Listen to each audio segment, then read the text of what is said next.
자녀와 함께하는 특별 새벽기도회 마지막 날에 나오신 우리 모든 믿음의 부모님들과 사랑하는 자녀들 주님의 이름으로 환영하고 축복합니다. 지난 한 주간 자녀와 함께하는 특별 새벽기도에 참여해 주시고 또 섬겨주신 많은 분들께 진심으로 감사를 드립니다. 특별 새벽기도회 전반을 주관해 주신 우리 예배부와 교육부에 감사를 드리고요. 각 요일마다 참석해 주신 우리 각 교육부서에도 감사의 말씀을 드립니다.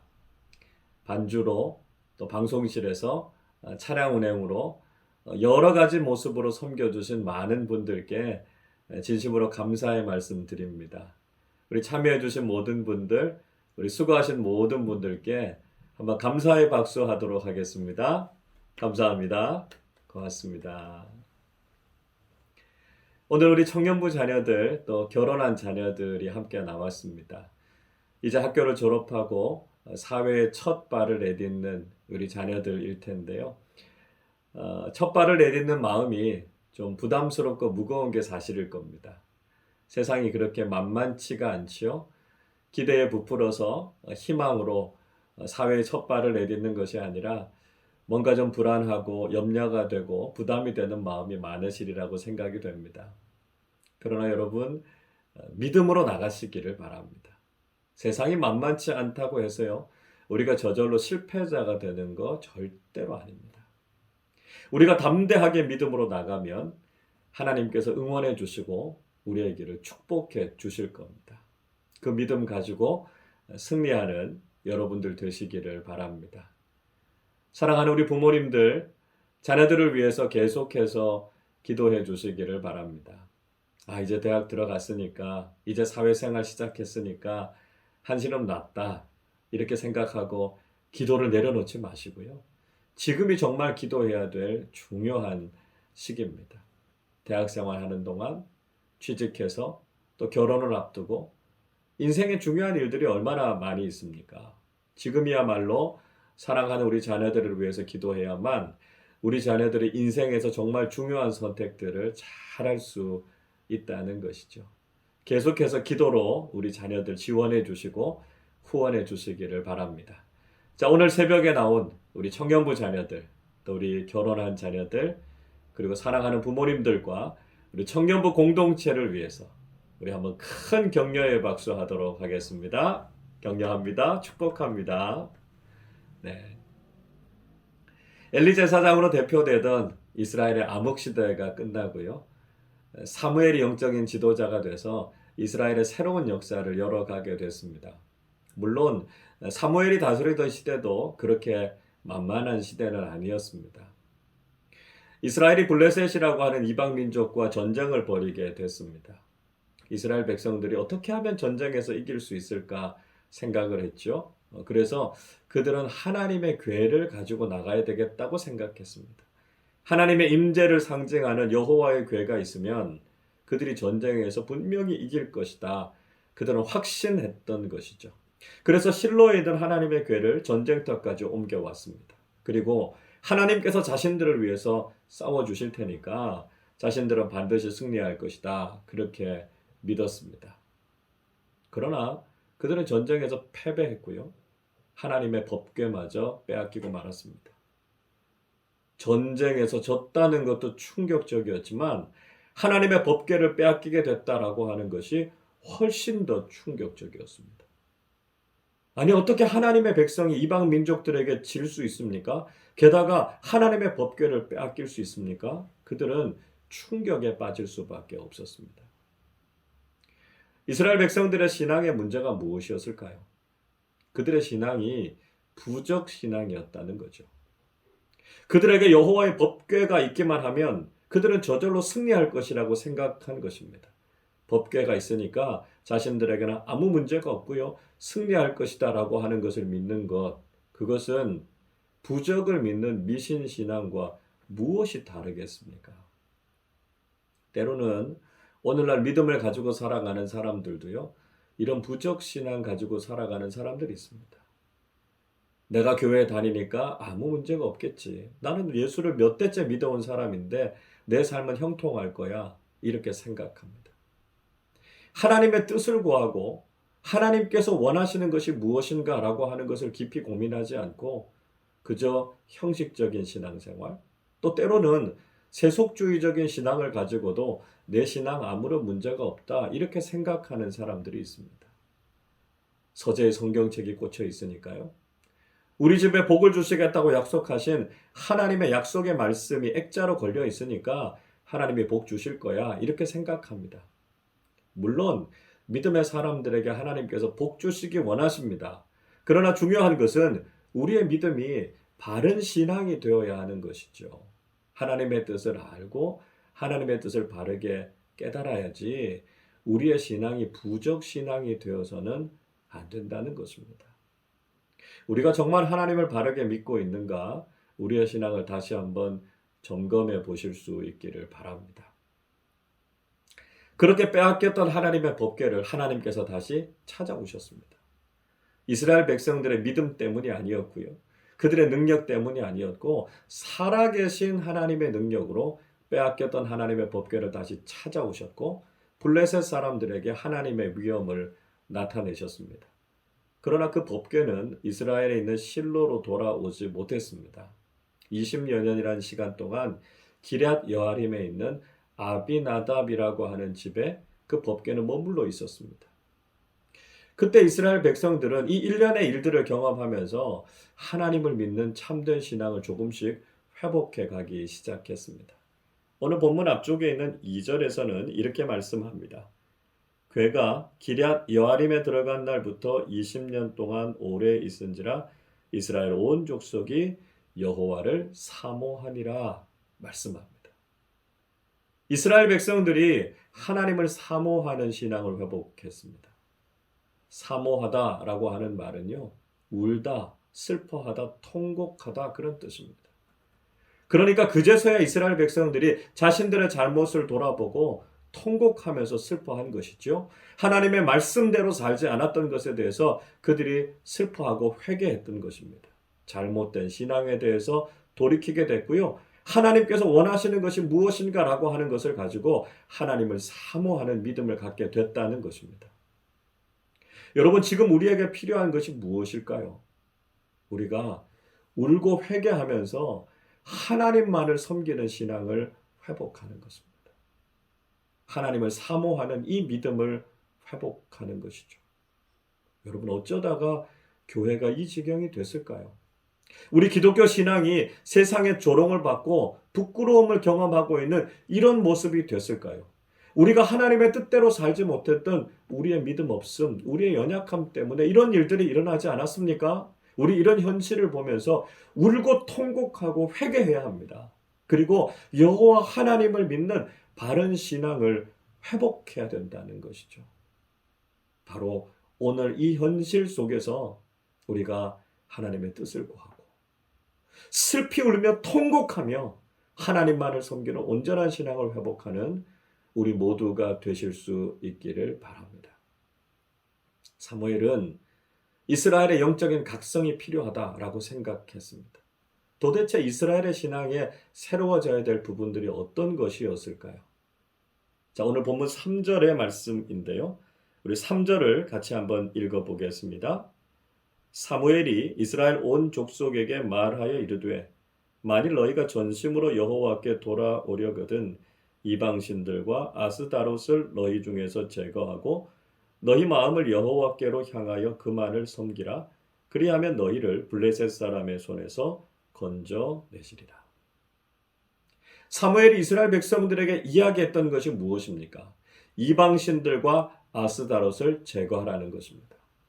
이스라엘의 신앙의 문제가 뭐였죠? 그들은 하나님도 섬기고 이방신도 섬겼다는 것입니다. 이스라엘 백성들은 하나님을 믿지 않은 적이 없었어요. 하나님을 버린 적이 없었습니다. 그러나 그들의 신앙은 하나님도 믿고 우상도 믿었다는 것이죠. 그들의 문제는 바로 혼합주의 신앙이었습니다. 그들은 하나님만 경외하고 하나님만 섬기는 신앙이 아니라 하나님도 섬기고 세상도 섬기는 양다리를 걸치고 있었던 혼합주의 신앙을 가지고 있었다는 것이죠. 예수님께서도 마태복음 6장 24절에서 이렇게 말씀하시죠. 한 사람이 두 주인을 섬기지 못할 것이니 혹 이를 미워하고 저를 사랑하거나 혹 이를 중히 여기고 저를 경히 여김이라. 너희가 하나님과 재물을 겸하여 섬기지 못하느니라. 예수님께서 지적하셨던 신앙의 문제도 하나님과 재물을 겸하여 섬기는 혼합주의 신앙이었습니다. 여러분, 우리가 하나님 앞에 회개하고 바로잡아야 할 신앙의 모습이 뭘까요? 오늘날 기독교 신앙을 믿고 있는 사람들도 이런 혼합주의 신앙에 빠져 있는 경우가 있습니다. 우리가 교회를 안 다닌 적이 없어요. 하나님을 믿지 않는다고 이야기한 적이 없습니다. 그러나 우리의 신앙도 하나님과 세상살이에서 양쪽 다리를 걸치고 있는 혼합주의 신앙이 아닌가 하는 것이죠. 우리는 하나님과 세상 사이에서 두 가지를 서로 다 함께 섬기면서 살아갈 때가 많이 있습니다. 하나님도 섬기지만 세상과도 친해지려고 하는 것이죠. 성경도 알아야 되지만 세상도 우리가 잘 알아야 지혜롭게 살아갈 수 있다고 생각합니다. 복음과 세상의 방식을 적당하게 타협해서 그렇게 세상에 잘 적응하면서 살아가는 것이 지혜로운 것이라고 이야기합니다. 우리의 신앙이 더 세련되기 위해서는 세상을 뒤따라갈 수밖에 없다고 이야기해요. 세상의 방식을 등지면서 살 수 없는 것이 지금의 현실이 아니냐고 이야기할 때가 있습니다. 그래서 세상에서도 어느 정도 자리를 잡고 또 신앙적으로도 그럴듯한 모습으로 살아가는 것이 우리가 추구하는 목표가 될 때가 많습니다. 그리스도인이라고 하는 정체성은 버리지 않으면서도 세상에서 그럭저럭 성공하면서 살아갈 때 그러면 우리가 꽤 괜찮은 그리스도인으로 살아가는 것이 아닌가 생각하는 경우들이 있다는 것이죠. 여러분, 그러나 착각해서는 안 됩니다.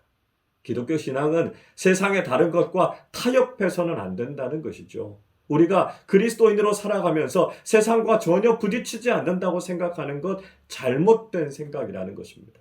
여러분, 우리는 기독교 신앙을 추구하면서 세상적인 그 어떤 다른 목적을 추구할 수 없습니다.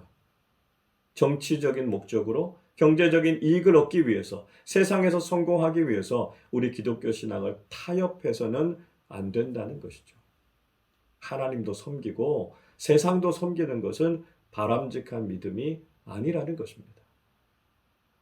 우리가 시험에 합격하고 좋은 직장에 들어가고 세상에서 성공하고 난 이후에야 우리가 그때 신앙생활을 해도 괜찮지 않겠습니까? 생각하는 것은 혼합주의 신앙입니다. 시험에 떨어진다 할지라도 세상에서 실패한다 할지라도 우리는 오직 하나님만 섬깁니다라고 하는 신앙의 순수성을 가져야 됩니다. 복음에 위배되는 일이라면 목에 칼이 들어와도 절대로 그 일을 따라갈 수 없다고 고백할 때 우리의 믿음은 하나님만 섬기는 신앙이 된다는 것이죠. 세상과 타협하는 것이 아니라 오직 하나님의 뜻을 구하고 하나님이 원하시는 믿음의 길을 걸어가는 우리 모두가 되실 수 있기를 바랍니다. 사무엘은 이스라엘 백성들의 영적인 갱신을 위해서 그들을 미스바로 다 모이게 했습니다. 그리고 그들을 위해서 기도하겠다 이렇게 약속하죠. 5절 말씀을 같이 읽어보겠습니다. 사무엘이 이르되 온 이스라엘은 미스바로 모이라. 내가 너희를 위하여 여호와께 기도하리라 하매. 사무엘은 온 이스라엘 백성들을 미스바로 모았습니다. 그곳에서 무엇을 하기 위해서 모았습니까? 이스라엘을 위해서 기도하기 위해서 그곳에 모였습니다. 이스라엘이 영적으로 회복되고 새로워질 수 있는 길은 하나님께 기도하는 것밖에 없었습니다. 하나님의 도우심을 구하고 하나님께서 그들을 다시 회복시켜 주시기 위해서 하나님의 긍휼을 구하면서 기도하는 것이 반드시 필요하다라고 하는 것을 사무엘이 깨달았던 것이죠. 사무엘은 자신의 삶을 통해서 기도가 얼마나 중요한가를 알았던 사람 아닙니까? 그의 어머니가 기도해서 그를 낳았습니다. 한 사람의 인생과 한 가정의 문제를 궁극적으로 해결할 수 있는 것은 기도라는 것을 그가 알게 됐던 것이죠. 한 나라, 한 민족을 살리고 새롭게 하는 것도 기도밖에 없다는 것을 깨달았습니다. 사무엘은 모든 일의 시작과 끝이 기도여야 한다라고 하는 것을 분명히 알고 있었던 사람이었습니다. 그래서 미스바로 이스라엘 백성들을 다 모아서 그들을 위해서 기도하겠다고 이야기한 것이죠. 여러분, 오늘날 우리가 경험하고 있는 이 위기와 문제를 해결할 수 있는 궁극적인 방법은 무엇입니까? 그것은 기도밖에 없습니다.